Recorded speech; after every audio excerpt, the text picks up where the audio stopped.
So today's lesson is on degrees and radians. Okay?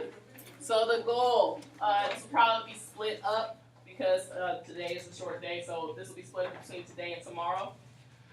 You guys will be able to convert from degrees to radians measures and vice versa, but also be able to use these angle measures to solve real-world problems.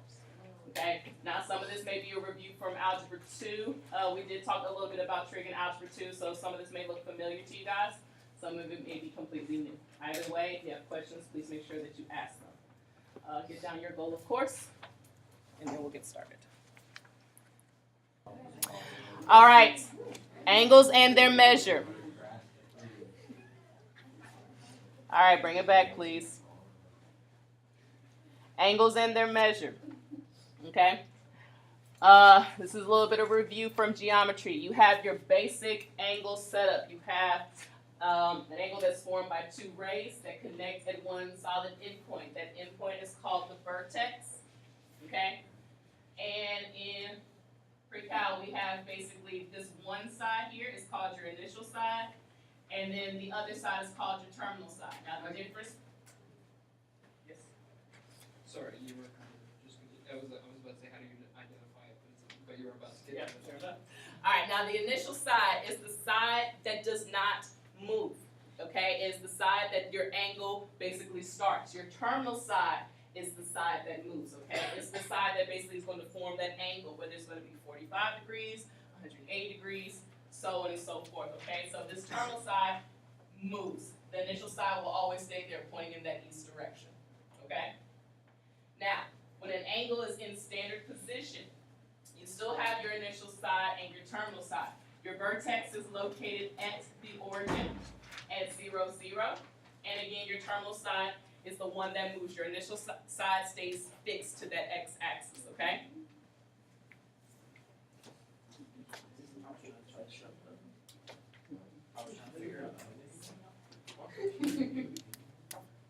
Questions? If you recall from the first lesson we did on right triangle trigonometry, theta again represents an angle, okay? Now, the measure of an angle describes the amount and direction of rotation necessary to move from the initial side to the terminal side of the angle. And when you're basically in standard position, okay, when you move in the counterclockwise direction, you basically are creating a positive angle. When you move in the clockwise type of rotation, it creates a negative angle. And as you can see in this picture that they give you of angle AOB, when you move in a counterclockwise direction, and you can tell by the arrows, you always come from your initial side to your terminal side. When you move in the counterclockwise direction, this creates a positive angle. My question was if you were moving after you hit the 180 degree, when it start, but it keeps the arrow with it. Exactly. It just keeps the arrow with it. So then that way you'll know whether you've gone a positive angle or a negative angle. Okay. Now do realize that you can continue to move this terminal side around and around and around in a full circle as many times as necessary to form multiple types of angles. Okay.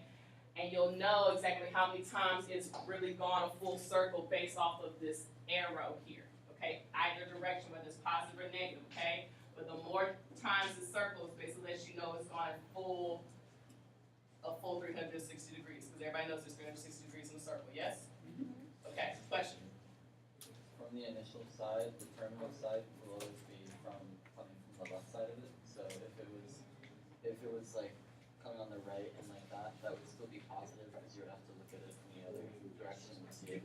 Coming from that initial side, yeah. So if you have an angle that's like this, no matter what, it's always going to be coming from that initial side to that. So it doesn't counterclockwise matters, but it matters as long as you have it facing the right way. So you have to flip it. Exactly. Other questions on direction?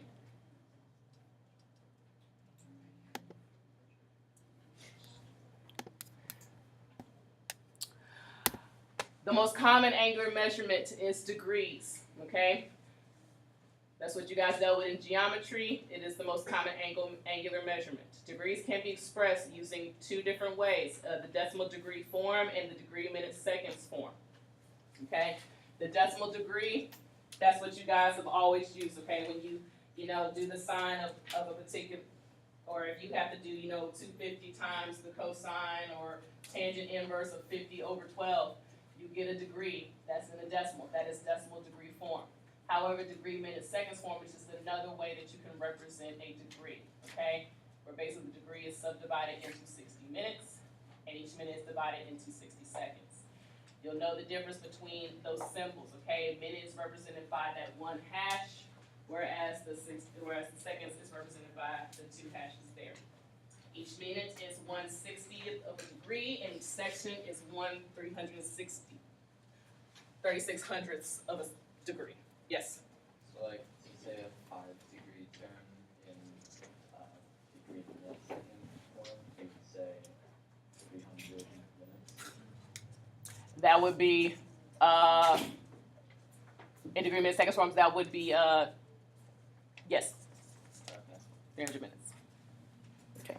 So these conversions here can be used to go from decimal degree form to degree minute seconds form, and a variation of that to go the other direction. So what we're going to do is we're going to take a look at these examples here, and we're going to write them using each way, so you guys can get that practice. Okay? So this say like, oh, wow. Alright, so this right here is decimal degree form. You're trying to go to DMS, which represents degrees, minutes, seconds, okay? So, to go about doing this, Are you allowed to use hours? no, you want to use minutes and seconds. You will need your calculator for this, okay? Unless you're just really that good with your multiplication of bigger numbers, okay? The number before the decimal represents that degree. So when you have 56 point whatever, that 56 represents the degree in the degrees, minutes, seconds, okay? However, to find the minutes and to find the seconds, you take the part that follows the decimal point, and then you will multiply that by 60, okay? And technically it's 60 over 1 to represent the 60 minutes, okay? So you type that into your calculator. You type 0.735 times 60 into your calculator, and you get, 3,404.1. whoa, Whoa. 44 point. that's 44.1. there we go. You get 44.1, okay? Quite. Who did not get 44.1? You're taking that decimal, right? 0.735 times 60? Yes. What number is this in? Still degree? It can be in degree. And honestly, for this part, it doesn't matter. You'll get the same thing anyway. Okay? So that 44, the number before that decimal represents the number of minutes for your degree. So this is now 56 degrees, 44 minutes. To find your seconds, you take that remaining decimal and you multiply that by 60 again to represent your seconds. So what is 0.1 times 60? 6. And that represents your seconds. So 56.735 degrees is 56 degrees, 44 minutes, and 6 seconds. So you go from decimal degree form to degrees, minutes, seconds. I don't get why you're just using the decimals. Why you're just using the decimals? Because the number before the decimal, that whole number represents that full degree measure. Okay? It's the remaining part, that extra pieces of the decimal represent that many minutes and that many seconds. So basically, that fraction of, So you're Of a keeping full it in circle. degree. yes. So why are you only converting part of it? Because the decimal part is what represents the minutes and the seconds for that degree. Basically just taking like this circle and just making it a clock. Exactly. And it's taking that, the angle and however many far minutes and how many yeah. seconds it is of that full clock. Yes. That's why I asked the previous question, like 5 degrees. I don't ask if that means that many minutes. Okay, then I think I misunderstood your question. So 5 degrees would still be 5 degrees of your clock, but where the minutes and the seconds would come in would be if it was like 5.238. That's what you would convert to. You only use minutes and seconds. Right. Other questions on degrees, minutes, and seconds? Going to that form. Going the other way, okay? Remember that a minute is 1/60th of a degree, and seconds is 1/3600th of a degree. So, you still have the 32. That is the part that goes before your decimal. That does not change. But to get your minutes and seconds into decimal form, decimal degree form, you're going to take each minute and you're going to multiply it by 1/60. You're going to take your seconds and you're going to multiply that by 1/3600. Because again, a second is 1/3600th of a degree. A minute is 1/60th of a degree. And So, you'll get, yes. when you're trying to find the minutes and seconds, it's universally 60/1. Mhm. But when it's seconds and minutes into the decimal, you switch it. Yes, because it's a fraction of that full degree. What do you guys get when you multiply 5 by 1/60th? 0.083 repeat. 0.083 repeating. And then what you get when you multiply 28 by 1/3600? 0.007p. Point, what again? 0.07p. 0.007. Yeah. So there's an extra 0 there? Yeah, there's two. And actually, I don't need that last one too. Okay?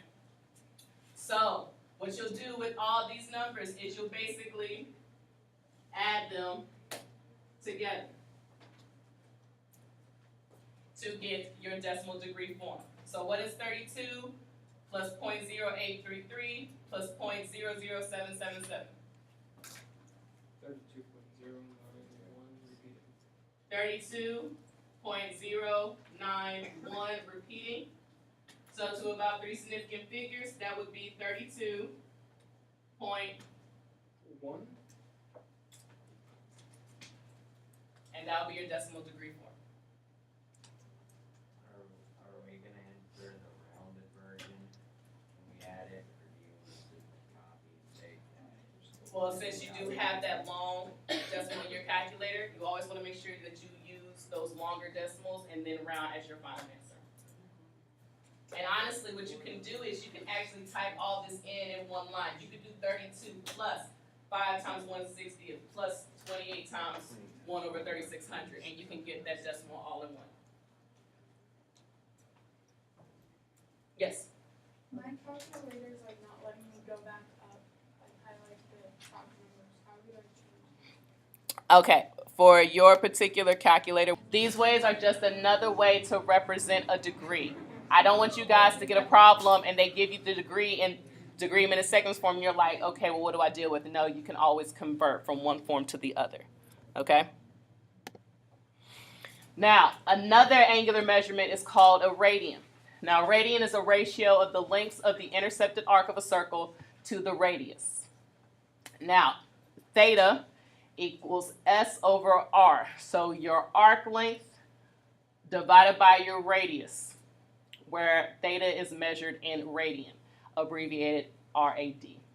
Okay? Just a side note, your theta, your radian measure, will equal 1 if your arc length and your radius are equal.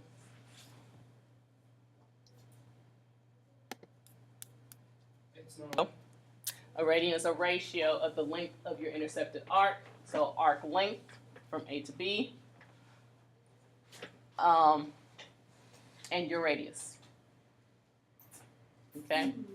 Now in Algebra 2, you guys would have covered how to convert from radian to degree and vice versa from degree to radian. Okay?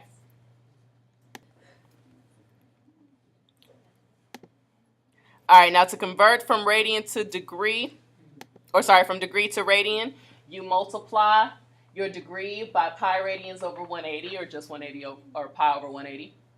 And then to convert from radians to degrees, you multiply your radian by 180 over pi.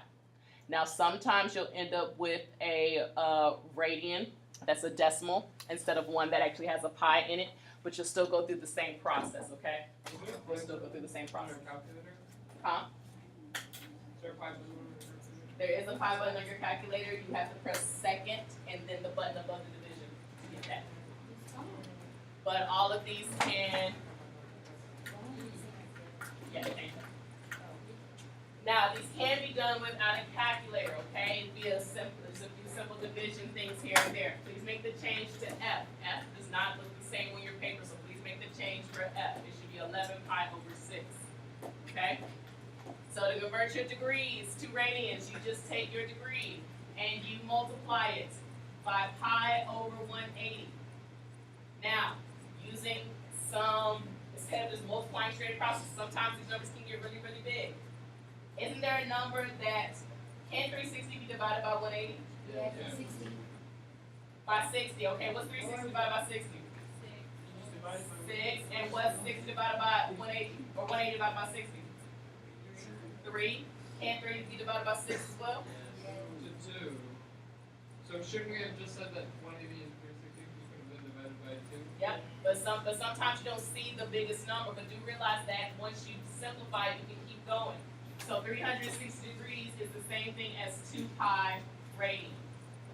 Okay? And this can be done without a calculator. Why would it be because there's still a pi there, and you just multiply straight across. So you keep it on the top instead of the bottom? Yes, the 1 is at the bottom, the 2 is at the top. 180, you just multiply that by a pi over 180. And what do you notice? Can't 180 go into 180? Yeah. So you get 5. So you get just pi. Well, the number B isn't going into any FT or oh, it's not a. It's separate problems. Yes, no problem. I thought it was like a match. No, they're separate. 90 degrees, again, you multiply by pi over 180. Now this one doesn't go in as evenly, but what number goes into both 90 and 180? It's 1. 90. So this turns into a 2 at the denominator. So then this is just pi over 2. Is everybody following along? Okay, I want you guys to do negative 45 degrees and 120 degrees if you haven't already done so. Yes. It does the easy one. No, you won't have to. I mean, you can, but you don't. Let me pause this. All right. So hopefully you have finished D and E. Now for F, again, before you go, you just multiply this one by 180 over pi. And then again, you simplify. How many times does 6 go into 180? 30.